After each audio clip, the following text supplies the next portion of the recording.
কেন্দ্রের সরকারও কয়েকবার দৃষ্টি আকর্ষণ করবার চেষ্টা করা হয়েছে। এডিসি প্রশাসন, রাজ্য বিধানসভা থেকে বারবার প্রস্তাব পাঠানো হয়েছে।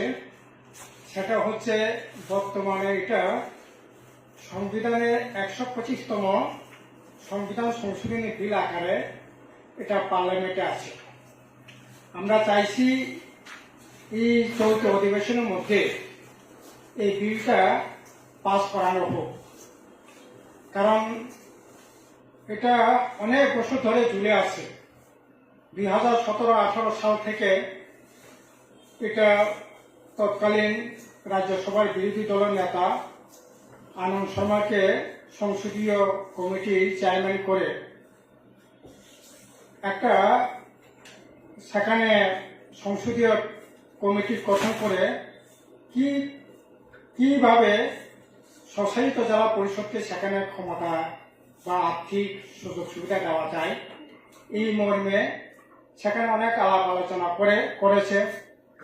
অনেক পরীক্ষা নিরীক্ষা করার পর 2018 সালে এটা বিল আকারে সেখানে উপস্থিত করা হয় এবং এটা এখন পার্লামেন্টে সংসদীয় কমিটি পার্লামেন্টে বিল আকারে আছে। কাজেই এটা কোনোভাবে আজকে প্রায় 7 বছর হতে চলছে, কোনো কারণ নাই এটা কালক্ষেপ করা। এটা অতি শীঘ্রই আমরা দাবি করছি। আমাদের কর্ম পরিষদের সবাই এর আগে অনেকবার দাবি হয়েছে, আন্দোলন হয়েছে, মিটিং হয়েছে। এখন আমরা চাইছি এটা যে কোনো মূল্যে এই চলতি অধিবেশনে এই বিল পাস করা হোক। সেকেন্ড, আমরা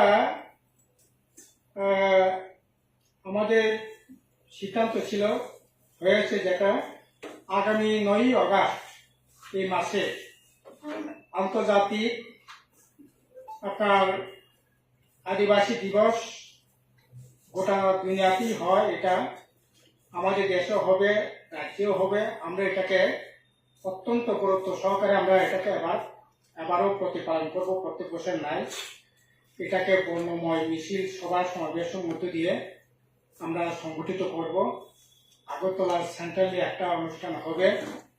তবে এই 9 আগস্ট আন্তর্জাতিক আদিবাসী দিবসে আমাদের রাজ্যের ক্ষেত্রে আমাদের স্লোগান হবে যে বিশেষ করে এই 125তম সংবিধান সংশোধনী বিল এটা যাতে অতি শীঘ্রই পাস করানো হয়। বন সংরক্ষণ আইন এটাকে বাতিল যাতে করা হয়। আপনারা জানেন 2023-এ এনডিএ গভর্নমেন্ট নরেন্দ্র মোদী সরকার 2005 সালে বন অধিকার আইন এটাকে সংশোধনী করে ইন্টারন্যাশনাল আন্তর্জাতিক বর্ডার এলাকা থেকে 100 কিলোমিটার দূরবর্তী এলাকায় যে সমস্ত বন এলাকা আছে এবং যারা ইতিমধ্যে পাট্টা পেয়েছে, এখন ওই সংশোধনী আইনে বলা হয়েছে যে ইন্টারন্যাশনাল বর্ডার এলাকা থেকে 100 কিলোমিটার মধ্যে যে সমস্ত বন আইন আছে এটা কার্যকরী করা চলবে না, কার্যকরী হবে না।